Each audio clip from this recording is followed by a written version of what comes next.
All right, guys, welcome to game number 3 between these two amazing players. We are currently tied 1-1.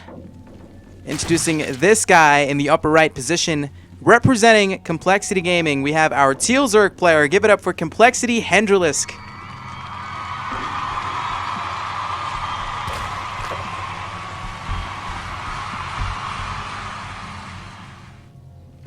And his opponent in the bottom left side, taking the first game, unfortunately falling in the second game. We have the red Zerg player representing Millennium. Give it up for Goswser.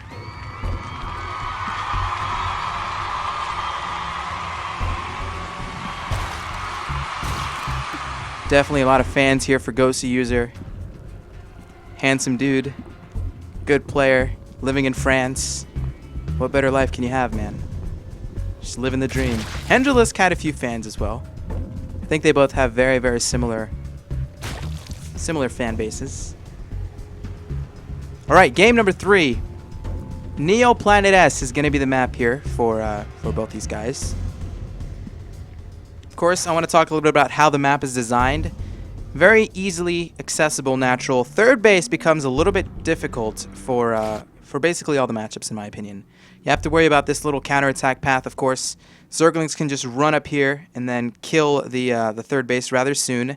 Very rarely do you see a Zerg player take this third base in any matchup, unless you're 150% sure you have map control and you're able to zone out these areas, of course, towards the left and towards the right side of the map.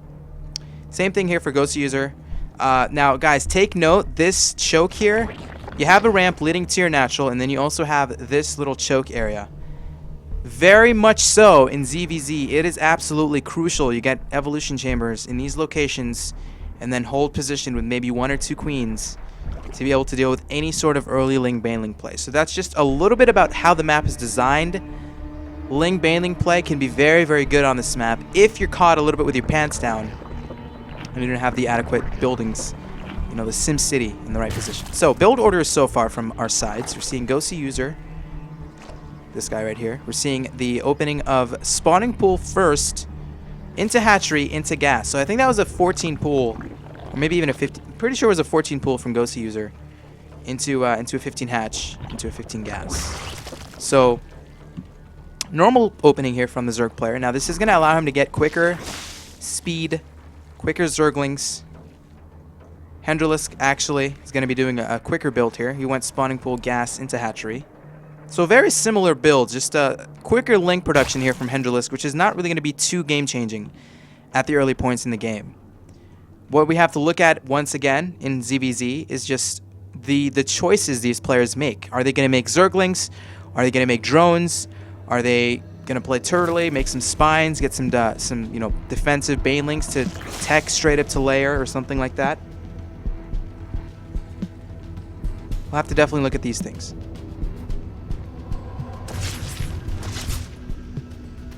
So now we're going to see a very, very fast Baneling nest being started here from Hendralisk. Speed being started around the same time, a little bit faster here for the Teal Zerg player.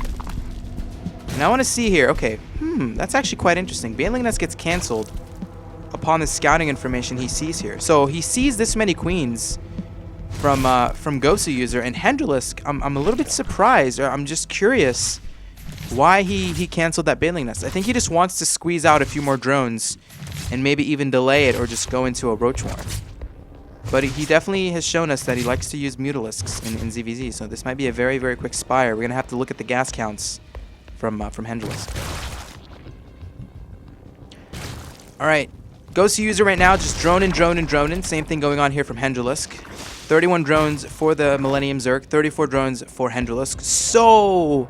So quick of a third base from Hendralisk, and he doesn't even have that many units really to be able to keep this alive safely. He's going to make 6 Zerglings. And I want to look at the vision of Goswser. Okay, Goswser sees this third base. So at this point, Goswser has a few options. Does he pressure the third, or does he just, you know, take a quick third on his own and then just play a big economical game from both sides? Roach Warren coming up for Hendralisk. So I was thinking, you know, if you're going to cancel the Baneling nest, you're probably going to go into Roaches or Mutalisks. But he's going to be going for Roaches, a little bit safer. Goswser sees his third base. If you guys note, no third base at all up here for Hendralisk, and that's a very, very big smart tell here from Hendralisk. He's just going to scout it to make sure and kind of predict what he's playing against. And with this quick Roach Warren, he should be able to produce enough units to be able to deal with this, but Goswser already making some roaches in the production tab, already up to 8. 4 more coming up here very, very soon for the Millennium Zerg, as well as 12 links to reinforce. And that gets spotted. So Goswser realizing this is a quick third, Hendralisk. Playing a little bit greedy here, man. I know this is ZVZ. I know you like to be greedy. You know, make some drones instead of some units. But I'm going to have to pressure you here. I'm not going to take a third of my own. I'm going to try to just kill this third base. And if he cannot do that, Hendralisk is actually going to have an advantage. And now we're going to see the drones evacuate from the third base. Units count here from Hendralisk. Only 6 roaches compared to 12. And now Goswser just going to make his way towards the natural. He's not going to focus down that third base. Interesting choice. And I think he realizes he has a window of timing. Zerg is going to surround these roaches. Hendralisk pulling the drones off the mineral line. Trying to surround these roaches. Hendralisk, is he going to have enough roaches? 10 to 11. These drones are going to be able to help, of course, at surrounding the roaches of Goswser. And I think Hendralisk should actually be able to defend this. Hold position on the drones. So far up to 16 workers lost. 62 supply to 66. Units count remaining for both sides. We see 8 roaches for Hendralisk. 5 roaches for Goswser. So a very good defense from Hendralisk. And the cool thing here is he still has a third base. And Goswser trying to focus that down. If Hendralisk can like defend this attack as my voice just cracks and keep the third base alive, he's going to have a big advantage in this game. Because economy is not so bad for both sides. 33 drones to 41. He has an advantage in drones, of course, looking from Goswser's perspective. But Hendralisk has the third base already up. And he has a supply advantage. 80 supply to 67. Now we're seeing 38 drones to 40. Third base just now being started for Goswser. And his layer is just going to finish too.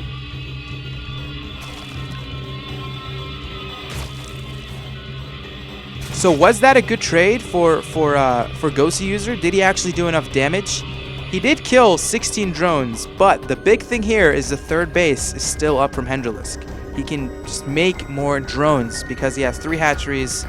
Goswser obviously just has 2.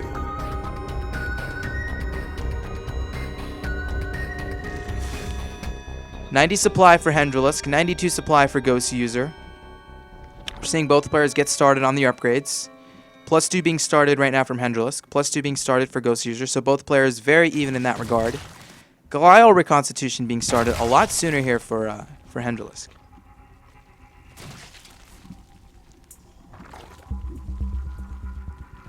Okay, so we're not seeing mutas. We're not going to be seeing mutas in this game at all. We're just going to be seeing a big swell of roaches from both sides. I'm going to be very curious to see when these players transition into infestors, when they transition into Hydralisks. Of course, the normal transition would be Hydra into infestors.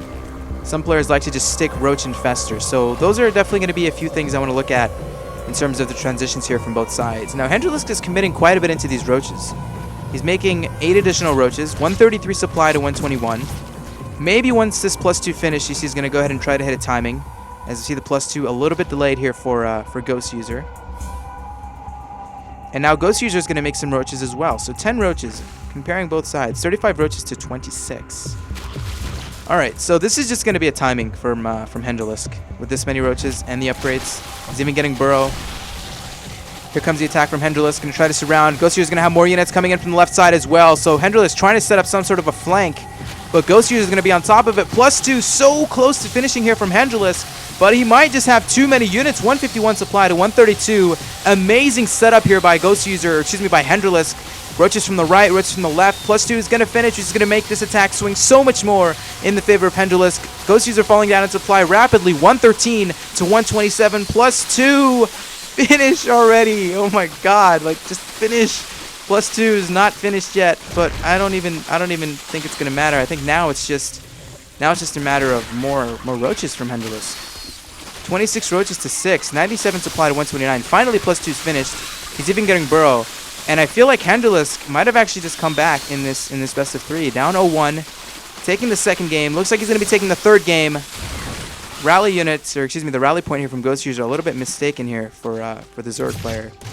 But Hendralisk just going to swing in, going to go to the third base, going to focus down any harvesters in his way.